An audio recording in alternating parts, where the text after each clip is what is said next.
ফলে আগামীতে এমন বাংলাদেশ আনতে চাই, এমন সরকার আমরা করতে চাই যেখানে আমরা দুর্নীতিকে না বলবো, লাল কার্ড দেখাবো। দুর্নীতিতে চলবে না, সন্ত্রাস চলবে না, ভিন্ন মতের উপরে দমন পীড়ন চলবে না।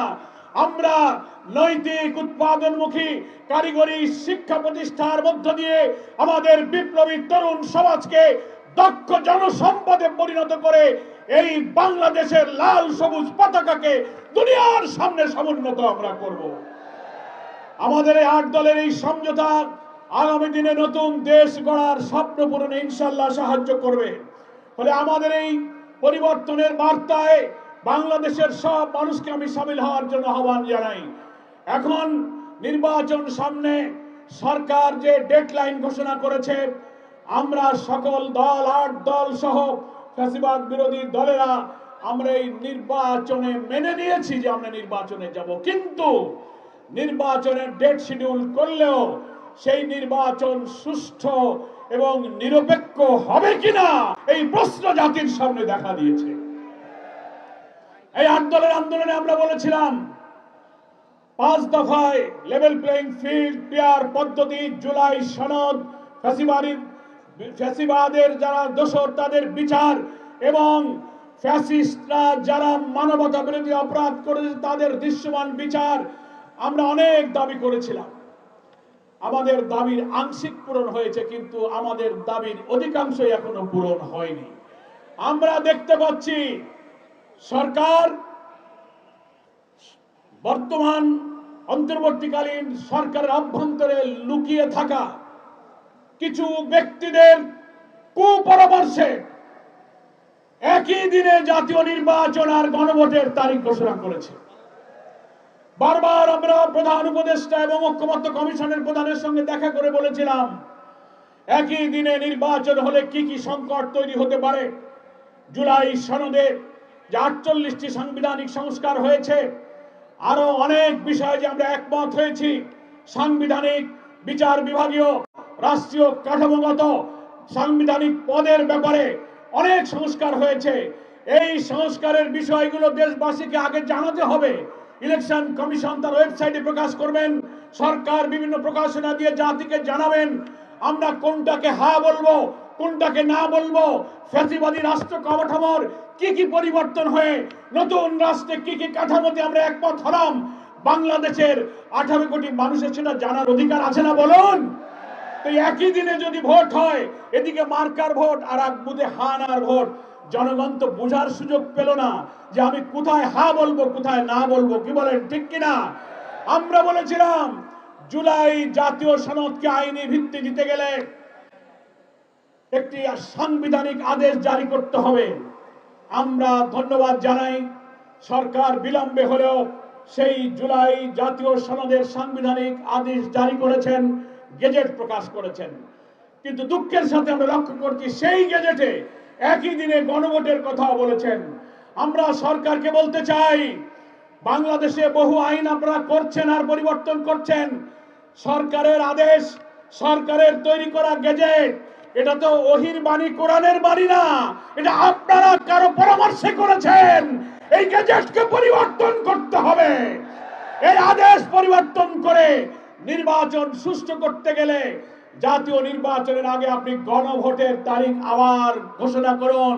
আমরা 8 দল এবং দেশবাসী সেই দাবি করে যাচ্ছি। আমরা তো বলেছিলাম প্রয়োজনে জাতীয় নির্বাচনের আগে গণভোট করা চাই, আপনি মতামত দিন। অধিকাংশ ভোটারের প্রতিনিধিত্বকারী জনগণ জাতীয় নির্বাচনের আগেই গণভোট চায়। কি বলেন, ঠিক কিনা? আমরা এমন কোন সংকটে সরকারকে ফেলতে চাই না। বহু রক্তের বিনিময়ে অর্জিত নতুন বাংলাদেশের স্বপ্ন ভেঙে যাক, তা আমরা চাই না। নিয়মতান্ত্রিক আন্দোলনে আপনাদেরকে বারবার বলে যাচ্ছি, সুযোগ আছে, আপনারা জাতীয় নির্বাচনের আগে এখনো গণভোটের তারিখ পরিবর্তন করুন। তা না হলে একটা বিভ্রান্তির যে ধূম্রজাল আপনারা তৈরি করেছেন, ভোটাররা ভোট কেন্দ্রে কম আসবে, গণভোটে ভোট কম পড়বে, না বুঝে হাতে না নাতে সিল মারবে, বুঝতে পারবে না। এই সংকট দূর করার দায়িত্ব সরকারকে গ্রহণ করতে হবে। প্রিয় দেশবাসী, আজকে তাই আমি এখানে দাবি করতে চাই, গণভোট, এই গণভোট হচ্ছে বিদ্যমান রাষ্ট্রকে সংস্কার করে নতুন রাষ্ট্রের যে স্বপ্ন দেখছি, উল্লেখযোগ্য সাংবিধানিক সংস্কার হয়েছে, আমরা সেখানে স্বাক্ষর করেছি। একটি দল অনেক গুরুত্বপূর্ণ ব্যাপারে নোট অফ ডিসেন্ট এই সংস্কারের তারা বিরোধিতা করেছিল। এখন জনতার এই সম্মতির কাছে তারা নিরুপায় হয়েছে। এখনো ষড়যন্ত্র করছে কি করে ভোটটা পিছায়, কি করে গণভোটটা একদিনে করে হাজারো বড়রা তৈরি করা যায়, সংস্কারের সব বিষয়গুলো বানচাল করা যায়। আজকের এই মহাসমাবেশে বলবো, গণভোট আমাদের আগে দাবি থাকলো, যখনই গণভোট হবে আমরা গণভোটে হা এবং না দুইটার ভোট দেবো। কোথায়? হা পক্ষে আমরা ভোট দেবো, কি বলেন ঠিক কিনা? গণভোটে হাতে ভোট দিতে হবে। সবাই বলুন আমরা হাতে ভোট দেব। হা মানে হলো ফ্যাসিবাদ বিরোধী রাষ্ট্র নতুন প্রতিষ্ঠার সংগ্রামের পক্ষে ভোট দেওয়া, কি বলেন ঠিক কিনা? হা মানে চাঁদাবাজি সন্ত্রাসের বিরুদ্ধে ভোট দেওয়া, হা মানে উন্নয়নের পক্ষে ভোট দেওয়া, হা মানে দুর্নীতির বিরুদ্ধে সুশাসনের পক্ষে ভোট দেওয়া। কোন চক্রান্ত করে এই জনগণের ম্যান্ডেটকে নষ্ট করা যাবে না। এই গণভোটের মধ্য দিয়েই জুলাই সনদের আইনি ভিত্তি হবে, তারপরে পার্লামেন্ট হবে, পার্লামেন্টের কনস্টিটিউয়েন্ট একটা পাওয়ার থাকবে, জেনারেল অ্যাসেম্বলির পাওয়ার থাকবে। সেই কনস্টিটিউয়েন্ট পাওয়ার হলো অ্যাসেম্বলিতে গিয়ে এই জুলাই সনদের আইনি রূপ লাভ করবে। এখানে আর কোন ষড়যন্ত্র বাংলার মানুষ মেনে নেবে না। প্রিয় ভাই আমার, আমরা তাই পরিশেষে দেশবাসীর কাছে আহ্বান জানাবো, সরকারকেও বলবো এখনো সুযোগ আছে, আপনি এই গেজেটকে পরিবর্তন করুন, গণভোটকে জাতীয় ভোটের আগে আনুন। লেভেল প্লেইং ফিল্ড এখনো হয়নি। ইচ্ছামতো একটি দলের গোপন ষড়যন্ত্রে অন্য কাউকে ক্ষমতা আনার জন্য ডিসি, এসপি, ইউনো, ওসি ইচ্ছামতো বদলি করে প্রশাসনে আপনারা হাত দিয়ে প্রশাসনকে নষ্ট করে ফেলছেন। নির্বাচনের আগে প্রত্যেক দল যেন অধিকারের প্রাপ্য ক্ষমতায় সমতা অর্জন করতে পারে। প্রশাসন ষড়যন্ত্র করে আমরা শুনতে পাচ্ছি বিভিন্ন জায়গায় নির্বাচনী মিটিংয়ে, ক্যাম্পিংয়ে, মহিলাদের মিটিংয়ে রাজনৈতিক দল, আমাদের জামাত ইসলামীর মহিলা এবং পুরুষদের মিটিংগুলোতে একটি দল হামলা করছেন, মারামারি করছেন, গাড়িতে হামলা করছে, মহিলাদের উপরে হামলা করছে। এই প্রশাসন এখনো যদি বন্ধ করতে না পারে, এদের অধীনে নির্বাচন নিরপেক্ষ হতে পারে না।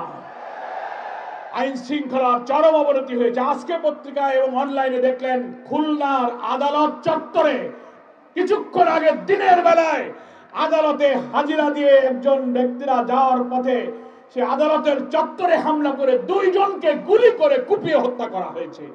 যে দেশে প্রকাশ্যে এইভাবে কোর্টের সামনে গুলি করে হত্যা করা হয়, সেই প্রশাসনের দায়িত্বে নির্বাচনের দিন যে ভোট ডাকাতি হবে না, ভোট কেন্দ্রে হত্যা হবে না, আমাদের জানমালকে তারা খুন করে ভোটাধিকার লুট করতে চাইবে না, তার কোনো গ্যারান্টি নাই। স্বরাষ্ট্রমন্ত্রীকে বলবো, প্রধান উপদেষ্টাকে বলবো, লেভেল প্লেইং ফিল্ড, সমতা রক্ষা করুন। সব দল যেন সমান অধিকার পায়। কোন দলকে বড় মনে করবেন, কোন দলকে গোপনে ক্ষমতা আনার স্বপ্ন দেখবেন, মনে রাখবেন ফ্যাসিবাদকে যেভাবে আমরা বিদায় করেছি, কোন দিল্লির ষড়যন্ত্র তাকে ঠেকাতে পারে নাই। আগামীতে যদি ভোট ডাকাতি করে আরেকটি নব্য ফ্যাসিবাদের জন্ম দিতে চান, বাংলার মানুষ বুকে রক্ত দিয়ে তা প্রতিরোধ করবে। নির্বাচন কমিশনার, ডিসি, ইউনো, এসপি, বিচারপতিদেরকে আমি শিক্ষা দিতে বলবো, 14, 18, 24 ইলেকশনে যারা ভোট ডাকাতি করে হাসিনাকে দাঁড় করিয়েছিল, সেই নির্বাচন কমিশনের দেখে জেলে যেতে হয়েছে, পুলিশের আইজিকে কোর্টে চোখের পানি ফেলতে হয়েছে, বাইতুল মোকাররমের খতিবকেও পালিয়ে যেতে হয়েছে, ডিসিদেরকেও আদালতে যেতে হয়েছে। মনে রাখবেন, এই বাংলার মানুষ 24-এর জুলাই অভ্যুত্থানের শিক্ষা কাজে লাগাবে। ভোট কাটতে আসলে, অন্য কাউকে ক্ষমতায় বসাতে চাইলে এই পরিণতি আপনাদেরকেও কিন্তু ভোগ করতে হবে। সকলকে ধন্যবাদ। বাংলাদেশ জামাত ইসলামীর আমির, বাংলাদেশের 18 কোটি মানুষের নন্দিত নেতা ডক্টর শফিকুর রহমান আপনাদের সকলকে সালাম জানিয়েছেন। তার পক্ষ থেকে আমি আপনাদের সকলকে সালাম জানিয়ে উত্তরাঞ্চলের বিপ্লবী জনগণকে একটি নিরপেক্ষ নির্বাচন আদায়ের এই পথে দৃঢ় সংগ্রাম গড়ে তোলার জন্য উদাত্ত আহ্বান জানিয়ে আমি আমার বক্তব্য শেষ করছি। আল্লাহ হাফেজ। বাংলাদেশ জিন্দাবাদ। 8 দলীয় জোট জিন্দাবাদ।